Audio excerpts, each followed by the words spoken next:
আসসালামু আলাইকুম ওয়া রাহমাতুল্লাহ। প্রিয় দর্শক, আমাদের প্রিয় নবী হযরত মুহাম্মদ সাল্লাল্লাহু আলাইহি সাল্লামের পবিত্র বাণীতে এসেছে, ফরজ নামাজের সালাম ফিরিয়ে এই দোয়া সমূহের আমল করলে কিয়ামতের দিন হাসতে হাসতে জান্নাতে যেতে পারবেন ইনশাআল্লাহ। এবং মৃত্যুর পরেই আপনার কবরখানা জান্নাতে পরিণত হয়ে যাবে ইনশাআল্লাহ। প্রিয় দর্শক, এখানে যে আমলগুলো বলবো তা প্রত্যেকটি সহিহ হাদিস দ্বারা প্রমাণিত। ফরজ নামাজের সালাম ফিরিয়ে রাসূলুল্লাহ সাল্লাল্লাহু আলাইহি সাল্লাম যে দোয়া সমূহের আমল করতেন সেগুলো আমি আপনাদেরকে এক এক করে বলছি, তাই একটু ধৈর্য ধরে পুরো ভিডিওটি মনোযোগ দিয়ে দেখুন। ইনশাআল্লাহ অনেক অনেক ফায়দা হবে।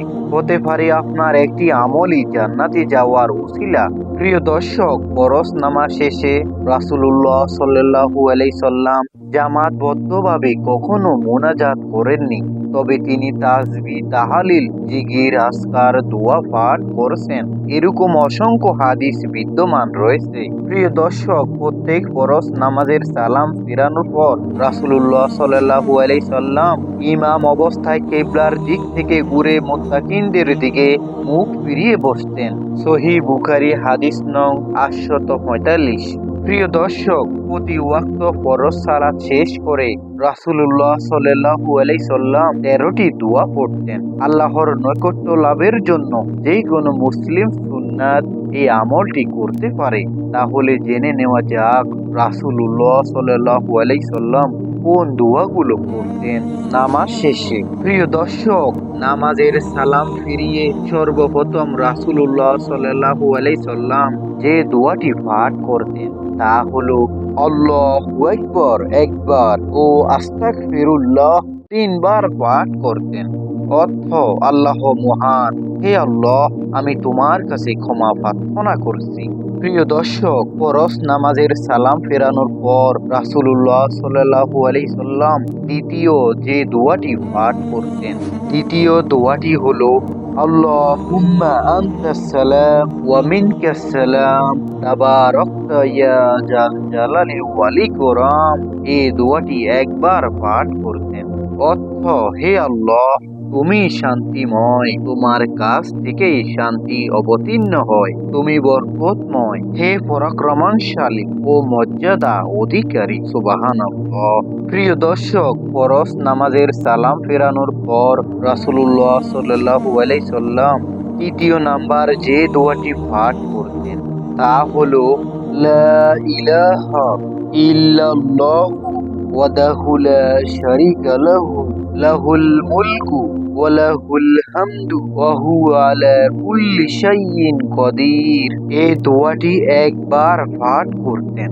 অর্থ: আল্লাহ ব্যতীত আর কোনো সত্য মাবুদ নেই, তিনি একক, তার কোনো অংশীদার নেই, তারই জন্য সমস্ত রাজত্ব, তারই সমস্ত প্রশংসা এবং তিনি সর্ববিষয়ে শক্তিমান। সুবহানাল্লাহ। প্রিয় দর্শক, ফরজ নামাজের সালাম ফেরানোর পর রাসূলুল্লাহ সাল্লাল্লাহু আলাইহি সাল্লাম চতুর্থ নাম্বার যে দোয়াটি পাঠ করতেন তা হলো আল্লাহুম্মা লা মানিয়া লিমা আনতাইতা ওয়ালা মুতিয়া লিমা মানাতা ওয়ালা ইয়ানফাউ জাল জাদ্দা মিনকাল জাদ্দু।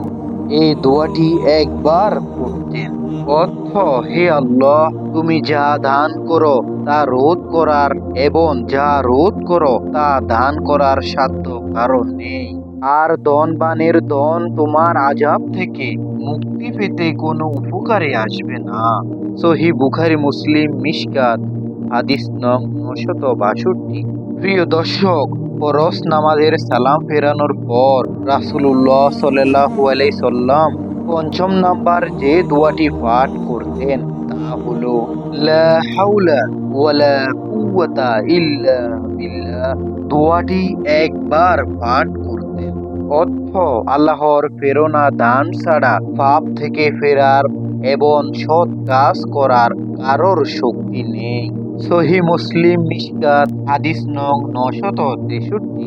প্রিয় দর্শক, এই হলো আল্লাহর রাসূল সাল্লাল্লাহু আলাইহি সাল্লামের ফরজ নামাজের পর পাঠ করা 5টি দোয়া। প্রিয় দর্শক, আজকের পর্বে আমরা রাসূলুল্লাহ সাল্লাল্লাহু আলাইহি সাল্লামের 5টি দোয়া সম্পর্কে আলোচনা করলাম। পরবর্তী পর্বে বাকি 8টি দোয়া সম্পর্কে আমরা বিস্তারিত আলোচনা করব ইনশাআল্লাহ। এছাড়াও আল্লাহর রাসূল সাল্লাল্লাহু আলাইহি সাল্লামের নামাজের পরের অসংখ্য দোয়া হাদিসে বর্ণিত আছে। পরবর্তীতে এগুলো জানবো ইনশাআল্লাহ। আমি আশা করি আপনারা এই 5টি দোয়া খুব ভালোভাবে ফজিলত সহ বুঝতে পেরেছেন। আল্লাহ তাআলা আমাদের সকলকে এই দোয়ার সমূহের আমল করার তৌফিক দান করুন এবং এই দোয়ার আমল করে জান্নাত অর্জন করার তৌফিক দান করুন। আমিন।